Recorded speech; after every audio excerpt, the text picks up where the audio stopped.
Version 5.6 banners are finally revealed, and they bring some long-awaited shifts to the meta. In the first half, we have the new Cryo support Escoffier alongside Navia, and on the second half we have the return of Kinich and the Raiden Shogun. In this quick guide, we'll break down what each character do, the best build, teams, early constellation worth, and who you should prioritize pulling for your account. Hello, welcome to Genshin Filter, your quick guide for everything Genshin. So let's get started!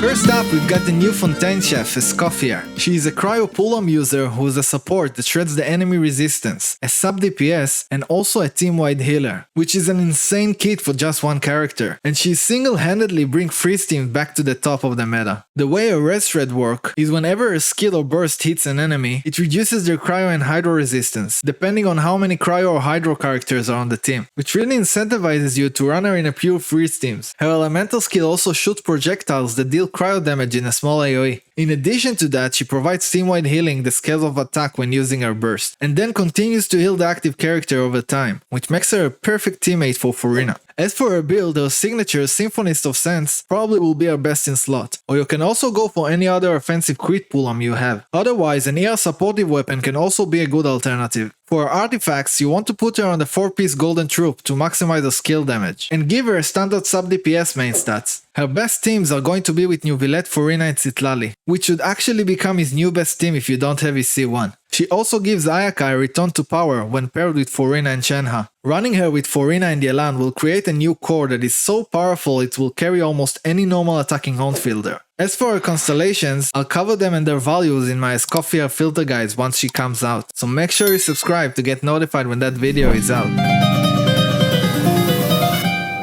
Next up, we've got Navia, a Geo Claymore main DPS from Fontaine, who turned crystallized shards to cannon fire for huge damage and actually benefits from using non-Geo characters in her team. Navia kit revolves around collecting the shards created by the crystallized reaction, which powers up her cannon shots. The more shards you collect, the stronger her cannon blast gets, giving her great front-loaded damage. After firing her cannon, she also infuses her normal attacks with Geo, letting her deal more damage and generate even more shards for the next shot. Her elemental burst summons a rain of Geo cannon shots over a wide AoE, doing more damage and helping trigger more crystallized reaction for her cannon shots. As for her build, the signature weapon Verdict is her best in slot, but she also works really well with any offensive crit or attack claymore you have. The 4-piece Nighttime Whisper in the Echoing Wood set is her best, with the standard Geo carry main stats. Her best teams will be with Mavuika, Bennett and Xilonen. You can also switch Mavuika with Xiangling or go for double Hydro setup with Yelan and Furina. As for her constellations, her C1 is a nice quality of life improvement, but her C2 is the big one, giving her up to 36% crit rate and a bonus burst hit when firing her skill. If you are willing to go all the way to C2, it's better than a signature weapon, but if not, then pulling for a signature weapon is the place to invest in her.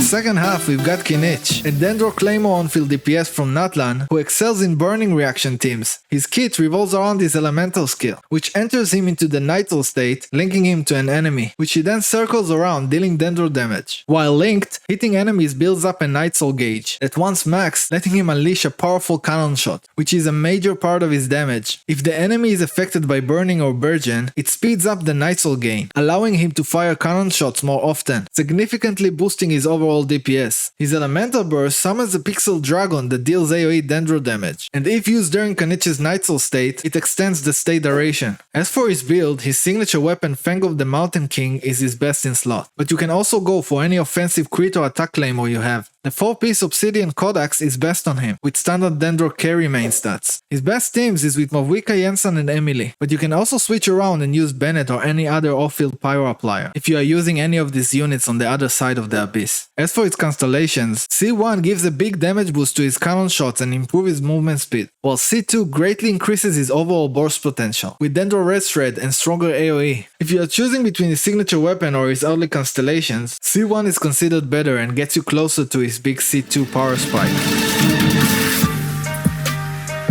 And lastly, we've got our Electro Archon, the Raiden Shogun. She is a pull-arm user who is a respectable carry, good sub DPS, great Hyper Bloom trigger, a team battery and a burst damage buffer, making her one of the most versatile characters in the game. Her skill deals great off-field Electro AoE slashes, and boosts team burst damage while also efficiently triggering Hyper Bloom. Her burst unleashes a big sword slash that deals good damage, infuses her attacks with Electro, grants her interruption resistance and restore energy to the team. As for her build, her signature weapon, Engulfing Lightning, is the best in slot. But she also works great with a catch or any ER or crit pull-arm you have. For Hyper Bloom, the Ballad of the Fjords at R5 or the Dragon's Bane give the most amount of elemental mastery. But any EM weapon can work. When using her as a carry, the 4-piece emblem of Sever Fate is her best set, with the standard Electro carry main stats. For Hyper Bloom, go with 4-piece Flower of Paradise Lost or Gilded Dream, with full EM main stats. Her best teams are Cheverus Overload with Bennett, Cheverus and Sarah, preferably if you have their C6. Double Hydro with Yelan, Furina and Chilonen are also great. For Hyper Bloom teams, Neuvillette, Baizhu and Furina, or Alhaitham, Baizhu and Yelan are the best ones. As for constellations, C1 is a small quality of life buff but isn't impactful. C2 is the big one, letting her ignore 60% of enemy defense, and it used to be considered a major upgrade. That said, even with C2 today, she only matches the performance of the newer Electro DPSs at C0, so it's no longer that impressive. And if you are pulling her mainly for Hyper Bloom, there's no need to invest in either her constellations or her weapon.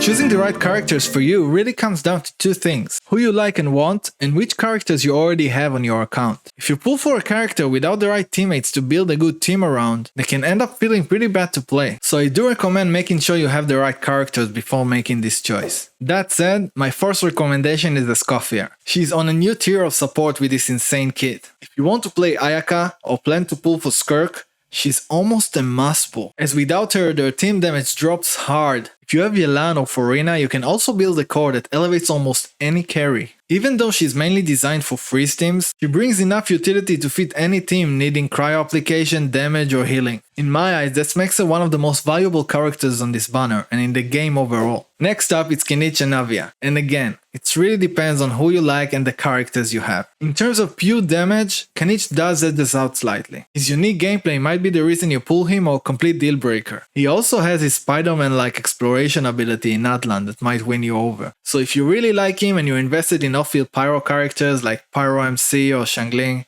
which are free, or have or plan to pull Emily, Mavwika, Bennett or other Pyro fielders, then Kinich will be higher in the pull priority. As for Navia, she's still one of the better carries in the game. If you like her design and versatile gameplay, being able to use both normal attack and plunge teams, she's still an amazing choice. And if you have Furina, Yelan and Chilonen, and even Xinyan, they work amazingly with her and can push Navia above Kinich in your priorities. And now let's talk about Raiden. As much as it pains me, she's starting to feel like a jack of all trades, master of none. In a game that focuses more on specialized characters like Escoffier and Cheverus. As a DPS, she's outclassed by newer DPS options. As a sub DPS, the role is so oversaturated she struggled to stand out. She's still a great Hyper Bloom procer, but Cookie has healing on top of it, making her a better pick if you already have her. Overall, Raiden is still fun and strong, but she's starting to feel outshined in the areas that she is good at. If you're an Archon collector or just love her design, she's still a great pick. And that's a wrap. If this video helps you in any way, consider giving it a like and subscribe for more filter guides. Thank you so much for watching, and I'll see you next time. Cheers!